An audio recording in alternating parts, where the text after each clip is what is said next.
ओम नमो भगवते वासुदेवाय। ओम नमो भगवते वासुदेवाय। मेरी प्यारी बहनों, कार्तिक मास का 15 अध्याय। देव ऋषि नारद जी ने राजा पृथु ने कहा कि हे देव ऋषि, दैत्यराज ने क्या किया वह मुझसे विस्तार पूर्वक सुनाइए। देव ऋषि नारद बोले, उसके चले जाने पर जलंधर ने अपने राहु नामक दूत को बुलाकर कैलाश पर जाने की आज्ञा दी और कहा कि वहां पर एक जटाधारी शंभु नामक योगी रहता है, उससे मेरा आक्रमण और ऐश्वर्य कहकर उसकी सर्वांग सुंदरी स्त्री को मेरे लिए मांग लाओ। तब उन वचनों को सुनकर वह दूत शिव के स्थान पर पहुंचा, परंतु नदी ने उसे सभा के भीतर नहीं जाने दिया, किंतु वह अपनी उग्रता से शिव की सभा में चला गया और शिव के आगे बैठकर उनकी आज्ञा ले वह सब संदेश सुनाया जो दैत्यराज ने उसे कहा था।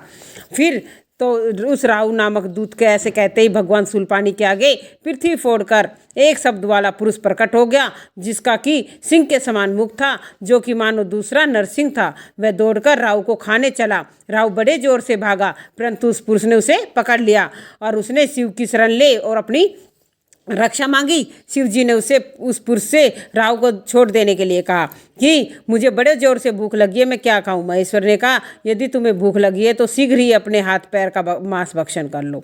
शिव जी की आज्ञा से वह पुरुष शीघ्र ही अपने हाथ और पैरों का मांस भक्षण कर गया और अब केवल उसका सिर मात्र शेष रह गया था। तब उसका ऐसा कृत्य देखकर शिव जी ने प्रसन्न होकर उसको अपना आज्ञा पालक जानकर उसे अपना परम प्रियगण बना लिया और कहा कि मेरी पूजा के समय अब तेरी पूजा सदैव होगी। जो मेरी पूजा में तेरी पूजा नहीं करेंगे वो मेरे प्रिय नहीं होंगे। शिव जी ने से ऐसा वर पाकर उस पुरुष को बड़ी प्रसन्नता हुई। उस दिन से वह शिव जी के द्वार पर सतकृति मुख नामक गण स्थित हो गया।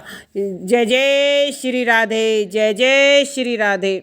15वें अध्याय के साथ मेरी बहनों 16वां अध्याय भी है। राजा पृथु ने कहा, नारद जी, यह तो आपने महाप्रभु शंकर की बड़ी अद्भुत कथा सुनाई है। कृपया कर अब यह बताओ कि उस समय राहु उस पुरुष से छूटकर कहाँ गया। जब राजा पृथु ने देवश्री नारद से ऐसा प्रश्न किया और पूछा तो देव ऋषि ने कहा, उसे छूटने पर वह बर्बर नाम से विख्यात हो गया और मानो नया जन्म पाकर उसे अपने आप को धन्य माना और धीरे धीरे जलंधर के पास गया। वहां जाकर शंकर जी की चेष्टा की और उसे सुनकर दैत्यराज को बड़ा क्रोध आया और उसने सब दैत्य और सेना को सजाने की आज्ञा दी। काल नेमी और शुभ निशुंभ आदि सभी महाबली दैत्य तैयार किए। एक से एक महाबली दैत्य करोड़ों की संख्या में निकलकर युद्ध के लिए संबंध हो गए और महाप्रतापी सिंधु पुत्र शिवजी से युद्ध के लिए निकला। उसके आगे महर्षि शुक्र और छीन राहु हुआ। फिर तो उसी समय जलंधर का मुकुट खिसक कर पृथ्वी पर गिरा और आकाश में मेघ छा गए, बड़े अपस्कुन हुए। उधर इंद्र आदि सब देवताओं ने एकत्रित होकर कैलाश पर जाकर शिव जी के पास सारा वृत्तांत सुनाया और यह भी कहा कि आपने जलंधर को युद्ध करने के लिए कहा है तो भगवान विष्णु को भेजा है, पर वो उनके वशवर्ती हो गए हैं तथा माता लक्ष्मी सहित जलंधर के अधीन होकर उनके घर पे निवास कर रहे हैं। अब देवताओं को भी उनके यहाँ निवास करना पड़ रहा है। अब वह सागर पुत्र आपसे युद्ध करने के लिए आ रहा है, तो आप उसे मारकर हमारी रक्षा कीजिए। देवताओं से ये सब सुनकर शंकर जी ने भगवान विष्णु से पूछा, हे ऋषिकेश, युद्ध में आपने जलंधर का संहार क्यों नहीं किया और बैकुंठ को छोड़कर आप उसके घर कैसे चले गए। यह सुनकर भगवान विष्णु ने हाथ जोड़कर नम्रतापूर्वक शिव जी महाराज से कहा कि उसे आपका अंशिवा लक्ष्मी का भाई होने के कारण नहीं मारा है, क्योंकि वो आपका अंश है और लक्ष्मी का भाई है। वह बड़ा ही वीर और देवताओं में अजय है। मैं सत्य कहता हूँ कि उसे कोई नहीं मार सकता। इस पर मैं मुग्ध होकर मैंने स्वयं उसके घर रहने का वर दे दिया और मैं इसी कारण उसके घर रहता हूँ। हे सूर्यवर्ण, आपको क्या कहते हो? उस दैत्य जलंधर को मैं उसे मारूंगा, इस में कोई संदेह नहीं है। अब आप सब देवता जलंधर को मेरे द्वारा मारा हुआ ही जानकर अपने स्थान को जाइए। जब शंकर जी ने ऐसा कहा तो सब देवता संदेह रहित होकर अपने अपने स्थान को चले गए। ठीक उसी समय पराक्रम जलंधर अपना विशाल सेना के साथ कैलाश पर्वत पर सिंहनाद करने आया। दैत्यों के नाद और कोलाहल से शिवजी क्रुद्ध हो गए और उन्होंने अपनी नंदी और आदि गणों के साथ युद्ध करने की आज्ञा दे दी। कैलाश पर्वत के समीप भीषण युद्ध होने लगा। दैत्य अनेक प्रकार के अस्त्र शस्त्र बरसाने लगे।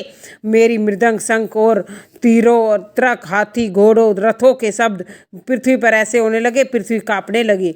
युद्ध में कटकर मरे हुए हाथी, घोड़े और पैदलों का पहाड़ सा लग गया। जिससे कि युद्ध भूमि और भी अगम्य हो गई। दैत्यों के आचार्य श्री शुक्राचार्य जी अपनी मृत संजीवनी विद्या से सब दैत्यों को जिलाने लगे। यह देखकर शिवजी गण व्याकुल हो गए और उनके पास जाकर सारा वृत्तांत सुनाया। उसे सुनकर भगवान रुद्र के क्रोध की सीमा नहीं रही। वे अपने भयंकर रूप में दिशाओं को प्रज्वलित करने लगे। फिर तो उस समय उनके मुख से एक बड़ी भयंकर कन्या उत्पन्न हुई, जिसकी दोनों जंघाएं ताल वृक्ष के समान थी।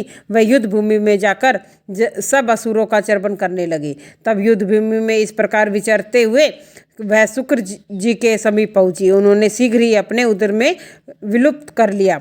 फिर स्वयं भी अंतर्ध्यान होगी। शुक्र के गुप्त होने पर दैत्यों का मुख मलिन पड़ गया और युद्ध भूमि छोड़कर भाग गए। इस पर उनके शुभ, निशुंभ और कालनेमी आदि सेनापति ने अपने भागते हुए वीरों को रोककर शिवगणों पर बड़ा कठिन प्रहार किया और आरंभ किया। ऐसा ही शिव जी के नंदी आदि वीरगणों ने भी, जिनमें गणेश और स्वामी कार्तिक भी थे, अपने गणों को रोक रोक कर दैत्यों से भीषण युद्ध आरंभ कर दिया और ऐसे ही युद्ध चलता रहा। आगे की कथा आपको कल 17वां अध्याय कल बताएंगे। इसी के साथ जय जय श्री राधे, जय जय।